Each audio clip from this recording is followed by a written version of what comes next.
उघड्या वाणीनं आम्ही प्रभू रामचंद्राचं भजन गात असतो आणि त्याचीच कृपा आहे म्हणून आम्हाला हे 4 शब्द त्याचे इथे बोलण्यासाठी आम्हाला भगवंताने दिलेले आहेत, म्हणून त्याच्या चरणी ही सेवा अर्पण.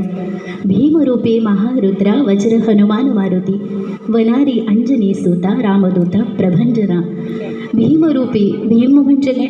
विशाल महाकाय असं भीम या शब्दाचं वर्णन होतं खरं तर, पण तो कसा आहे? भीमरूपी. श्री समर्थ रामदासांनी हनुमंताचं हे 15 श्लोकी हे मारुती स्तोत्र ज्यावेळेस रचलं त्यावेळेस काय काय त्याचा विचार करून त्यांनी रचलं असावं याचं थोडक्यात मी तुम्हाला निरूपण सांगते. भीमरूपी महारुद्रा, ह्या भीम अशा या विशाल काय ची उपमा देताना त्यांना असं वाटलं असेल खरं तर भीम म्हणजे ही सुंदरता नाही का? किती सुंदर हनुमंतराय आहेत आणि किती भव्य सुंदर आहेत, किती अतिशय सुंदर आहेत असं ते म्हणतात. महारुद्र म्हणजे साक्षात शंकराला महारुद्र म्हणतात आणि इथं हनुमंतरायाला महारुद्र असं म्हटलं आहे कारण शंकराचा उपासक हनुमंतराय होता आणि रामरायांना भेटण्यापूर्वी शंकराचा हा महान उपासक असा होता. कितीतरी शंकराच्या कथा त्यांनी आपल्या आईकडून ऐकल्यात बालपणी, म्हणून त्यांना महारुद्र म्हणतात.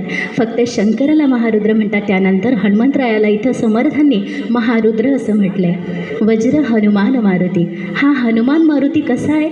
वज्रासारखा आहे, पण त्याला इंद्राने सुद्धा वरदान दिलं होतं.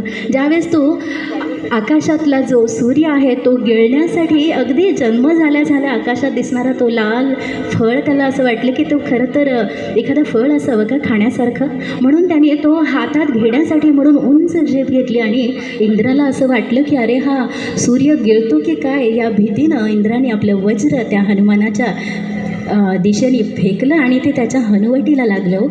एवढ्याशा हनुमंताच्या हनुवटीला ते वज्र लागलं आणि त्याला जखम झाली आणि वरून राजाला फार राग आला. ते म्हणाला की वायुपुत्राला असं कोणी कसं काय मारू शकतं, म्हणून माझ्या हनुमंताला तुम्ही असं करताय तर मी या पृथ्वीवरची या सृष्टीतली सर्व हवा वातावरण अगदी बंद करून टाकतो. आणि यानंतर सगळं पृथ्वीचं वातावरण बंद झालं, चलनवलन इथलं बंद झालं आणि मग सर्व देवदेवतांनी विनंती केली की हे वरून राजा तुम्ही कृपा करून हे असं करू नका, आम्ही तुम्हाला शरण आलो आणि मी क्षमा मागतो.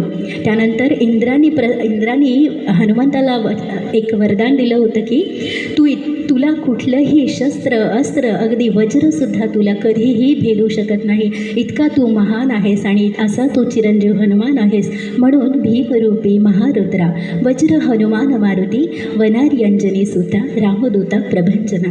यानंतर सुंदर गीत चराचर उजाळाया चैतन्याची ज्योत पेटवा, हे शिवा भगवान शंकराला अर्पण करणारं हे सुंदर गीत घेऊन येत आहेत सुनंदाजी.